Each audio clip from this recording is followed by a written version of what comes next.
कोशिश करते हैं। औलाद अल्लाह की नेमतों में से एक बहुत बड़ी नेमत है।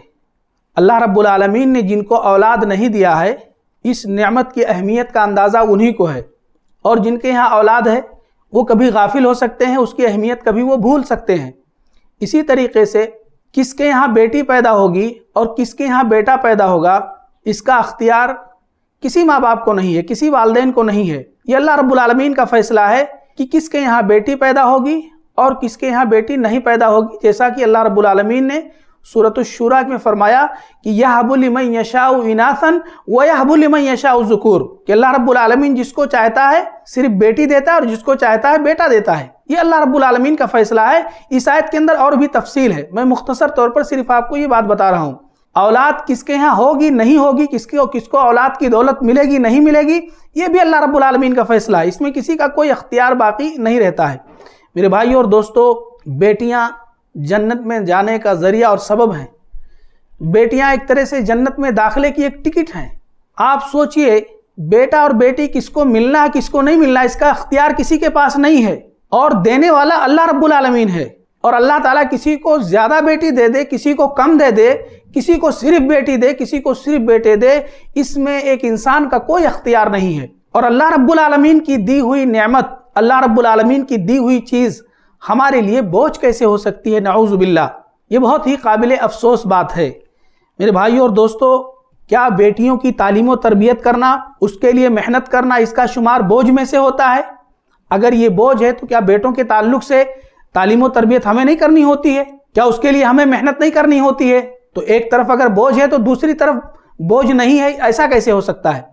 दूसरी बात, क्या बेटियों को कमा कर खिलाना पड़ता है, उनके लिए खाने पीने का इंतजाम करना पड़ता है, इसका शुमार बोझ में अगर है तो क्या बेटों के ताल्लुक से हमें ये फिक्र नहीं करनी होती है?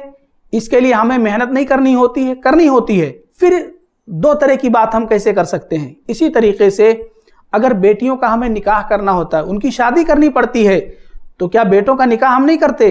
क्या उनकी शादी के लिए हमें मेहनत नहीं करनी होती है? जहां तक रहा पैसा खर्च करने का, तो ये हमारी अपनी की हुई करतूत है, ये हमारे अपने हाथों की गाढ़ी कमाई है। कहीं अल्लाह उसके रसूल सल्लल्लाहु अलैहि वसल्लम ने बेटियों की शादी में पैसा खर्च करना और पैसा लुटाने का हुक्म नहीं दिया है।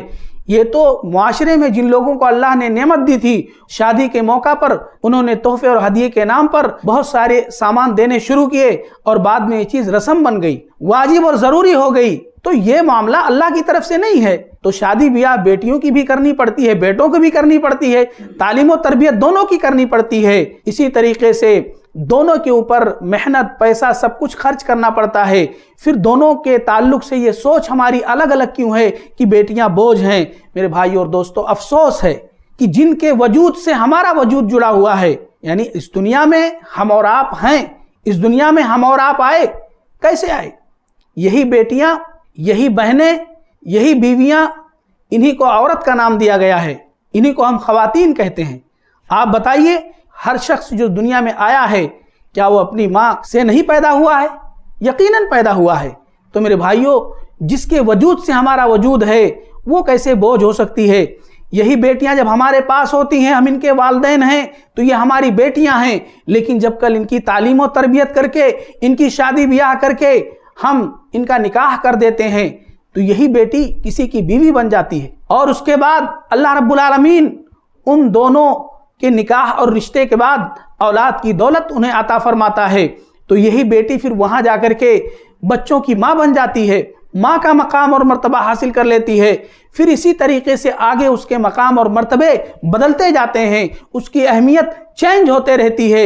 मेरे भाई और दोस्तों, आप सोचें कि ये बेटियां बोझ कैसे हो सकती हैं? हमारी आपकी वालदा, वो भी तो किसी की बेटी है। हमारी और आपकी बीवी, वो भी तो किसी की बेटी है। हमारी और आपकी दादी, वो भी तो किसी की बेटी हैं। हमारी और आपकी नानी, वो भी तो किसी की बेटी हैं। तो मेरे भाइयों, ये बेटियां बोझ कैसे हो सकती हैं? अफसोस का मकाम है, बेटियां बोझ नहीं हैं। हमारी फिक्र गलत है, हमारी सोच गलत है। बेटियां इसीलिए हमें और आपको बोझ लगती हैं। तजर्बा ये कहता है, मुआशरे के हालात ये बताते हैं कि बेटियां अपने माँ बाप का ख्याल बेटों से ज्यादा करती हैं। उनकी शादी ब्याह के मौके पर लोगों ने रसूमात और जहेज की लानत को ला करके फिट कर दिया। लोगों की गलत सोच की वजह से शादी के मौके पर लोग खर्च करते हैं, इसीलिए बेटियां हमें बोझ लगती हैं। नाउज़ुबिल्लाह, ऐसा हमें नहीं सोचना चाहिए। हमारे नबी मोहम्मद रसूलुल्लाह सल्लल्लाहु अलैहि वसल्लम की 4 बेटियां थीं। आप अपनी बेटियों से किस तरह मोहब्बत करते थे, किस तरह अपनी बेटियों के साथ शफकत के साथ पेश आते थे। नबी हमारे आइडियल हैं। नबी अकरम सल्लल्लाहु अलैहि वसल्लम ने अपनी बेटियों को कभी बोझ समझा नहीं, तो फिर हमारी सोच ये कहां से पैदा हो गई कि बेटियां बोझ हैं। मेरे भाई और दोस्तों, बेटियां बोझ नहीं हैं, ये हमारी सोच गलत है। हमें अपनी इस्लाह करनी चाहिए। अगर बेटियों को हमने बोझ समझा, गोया कि अल्लाह के फैसले के खिलाफ हम उंगली उठा रहे हैं, गोया कि अल्लाह रब्बुल आलमीन के फैसले को हम गलत कह रहे हैं। नाउज़ुबिल्लाह, अल्लाह की पनाह, अल्लाह रब्बुल आलमीन के फैसले को गलत समझें, यह अल्लाह की नाराजगी का जरिया और सबब हो सकता है। हमारा रब हमसे नाराज हो सकता है, और अल्लाह हमसे नाराज हो जाए तो हमारी हाल क्या होगी, इसका हमें अंदाजा करना चाहिए। आखिर में अल्लाह रब्बुल आलमीन से दुआ है कि अल्लाह ताला हमारी सोच में तब्दीली पैदा फरमा दे। ऐ अल्लाह, हमें तू बेटों की तरह बेटियों से भी उतनी ही मोहब्बत करने वाला बना दे। ऐ अल्लाह, हम औलाद के दरमियान कोई तफरीक ना करें, बेटे और बेटी के नाम पर इस तरह की हमारी सोच और फिक्र बना दे।